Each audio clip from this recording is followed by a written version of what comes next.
What's going on, everyone? Today we're going to talk about some of the things you should consider if you want to bring your dogs camping. Let's go.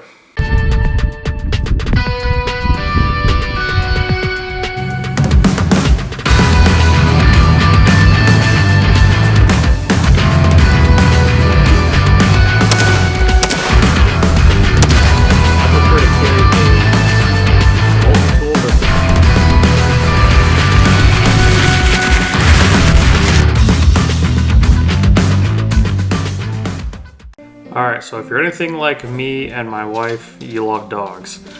And we have 4 of them. So often we bring them on trips with us, whether if it's just like, events to go to, or usually camping, we at least bring 2 of the dogs.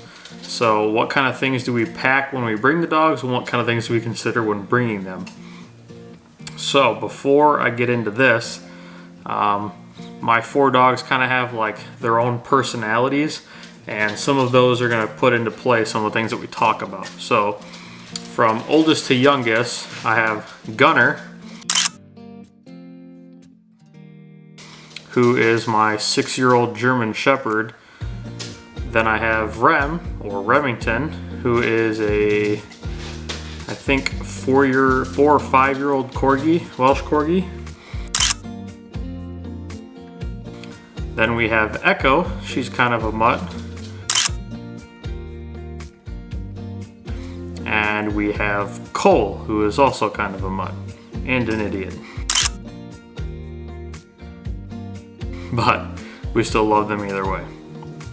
So Gunner, my German Shepherd, is very protective. He is very well socialized with people. He just has to get to kind of know you for a couple minutes so he knows that you're not any kind of a threat. Now another thing with him is he does have anxiety pretty bad, to the point where I cannot kennel him because he will just destroy it. And I've gone everything from like the wire mesh kennels that you can get at like Petco, all the way up to like the really tough, steel kennels that unfortunately still do not last a day or 2 with him. But so one thing to consider is like the location of where you're going to be camping. If you're going to be camping kind of more remote, that's not really something you're going to have to worry about a dog with anxiety or a big dog that's protective like that. If you're camping in, let's say, like a campground, or in an area where there's going to be a lot of people, or let's say, for example, a couple weeks ago I went to an event and I had to bring both the dogs with me, both Gunner and Rem. So Gunner was kept inside the truck for the majority of the time, not all of it, but a good bit of it he was in the truck, just because I didn't have to worry about him like going after people or anything like that. He does really good in the truck. I take him all kinds of places, so he's very comfortable inside of my truck. And one thing that is cool about my Rebel is if you fold the back seat up, there's like a platform that folds out, and you can basically turn the whole back seat flat. Great, especially if I have the dogs or a lot of equipment, so I can move these up, and I can have this whole bed become flat. And so one thing I'll do is I'll put a blanket down, and then I'll take one of their bigger beds and I'll put that down, so that way it has something comfortable to lay on. Alright, so with smaller dogs like Rem and Echo's kind of more of a medium-sized dog, but Rem is definitely a small dog. So you want to also think about like what kind of other animals may be in the area. Do you have like a high predator area, or it's probably not a good idea to let them run around, or if you have like places that they could get lost real easy. Rem's got tiny little legs, so usually if you're out in like knee-high brush, he disappears pretty quickly. But going into like the wandering aspect of things, most places, especially if you go like a public campground, they do require dogs to be on leashes. Now, both Gunner and Rem have really good recall, so like if I call them, they will come to me 99% of the time. Sometimes you need to pull out some treats or whatever, that's fine.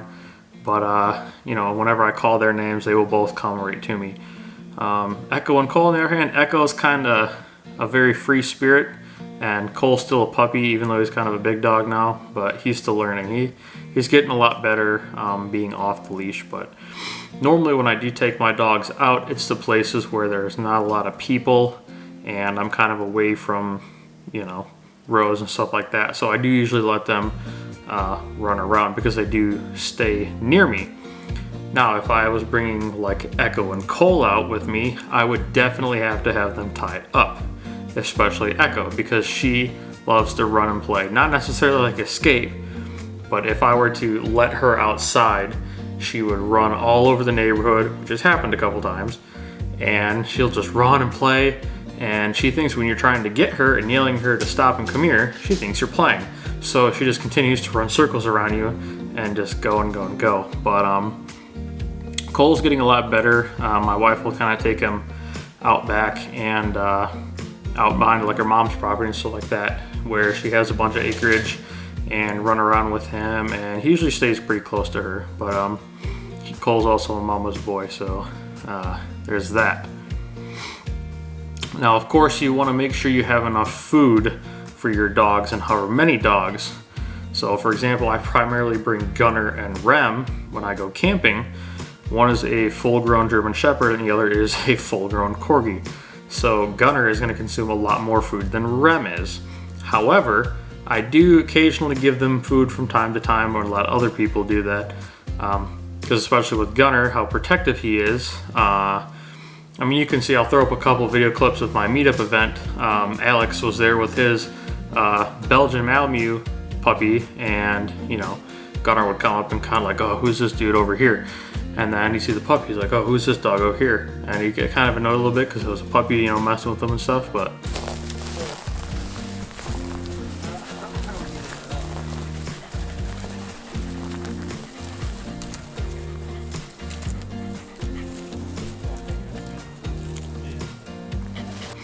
I've never had really issues with him going after people.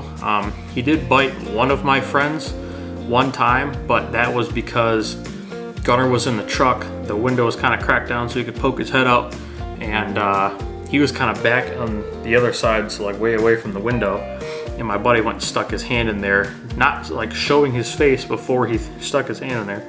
And yeah, Gunner got a mouthful, but my friends are doing okay. Besides that, you want to make sure you have enough water. Now, usually every time I go, I have one of them I think it's a 5-gallon water jug that has like a little spigot on it that I always fill out before I go out. So I always make sure to have a bowl for water, and then I'll have a bowl for food. I like taking the like collapsible dishes and stuff like that. It just makes for easy storage space. I do usually keep some of them in my camp kitchen bin. But I also do keep a lot of dog stuff in my truck because I'm usually taking these two wherever I go. So even though Gunner is very protective, he's still very friendly. He's very well socialized in the fact that if he knows you and he's seen you a lot, he won't bark at you. Now, when I have like people come to my house, like for example, when Josh first started coming over to my house, I'd kind of pull Gunner back and let him, you know, introduce him to whoever. Same thing if I'm out camping, like my buddy Russ. Look, I'm out camping, I'll kind of have Gunner back to where he's like, okay, who's this dude? And then once he realizes, like, oh, okay, it's Russ, I know this guy, then he'll kind of, you know, jump all over him, lick him, and want to play catch and stuff like that. So that's one thing you need to do, take into account if you have a dog that is either aggressive or one that's kind of very protective like that. If you do have an aggressive dog, it's probably best to just go camping by yourself or just leave them at home, or you could do like a boarding type program if you're going to be gone for an extended period of time, or just leave them with family. All right, so another thing too is you need to take into account the distance that you're traveling. Most places that I go are within a day drive, so I'm not having to like split my trip up into a couple of days to where I would have to worry about like getting a hotel, staying the dogs, and doing that whole ordeal. But yeah, one thing I keep in the vehicle or in my truck while I'm driving with the dogs is I'll usually give them like bones or have some of their toys, something to keep them somewhat occupied. Now, Gunner always stays in the back unless, of course, I go and park somewhere or there's no one in the front seat, and he will literally sit in the passenger seat, like upright, and people love it when they drive by and see him sitting there. Or if I would say I have to pull to go get gas or something like that, he comes up and sits in my seat, the driver's seat, and he just sits there like that. And people are always pointing, laughing. They're like, what's that dog doing? It looks like he's driving. And Rem likes to sit on the middle console. So like the Rams have a pretty decent sized middle console. He will sit there on trips when I would drive from North Carolina to Michigan, like going home on leave or something. He would sit on that middle console the entire way there and back. So yeah, that'll pretty much wrap this video up. If I forgot anything, let me know down in the comments, or if you have any questions. I'm really good about responding to that kind of thing. If you have not checked us out over on Instagram and now the new TikTok account, still learning how to do that, go ahead and do that. Right now I think Instagram is where I have the most following. We do have a Patreon too, if you would like to check that out and support the channel. Be sure to like, share, subscribe, turn on the little bell notification so you don't miss a video. I try to post a video every week to 2 weeks, but I got a lot going on right now, so it's going to be kind of hard to post a video every week, but I'm trying to get good informative content out to you guys. So thanks again for your guys' support. We'll catch you on the next one. You want to go camping? Want to go for a drive? Connor, want to go camping? Or when you go camping? You go camping? You go for a drive? Good girl. Yeah. Connor's like, I want another friend. Yeah, I know. You just got Rem to play with, huh? You're happy just running.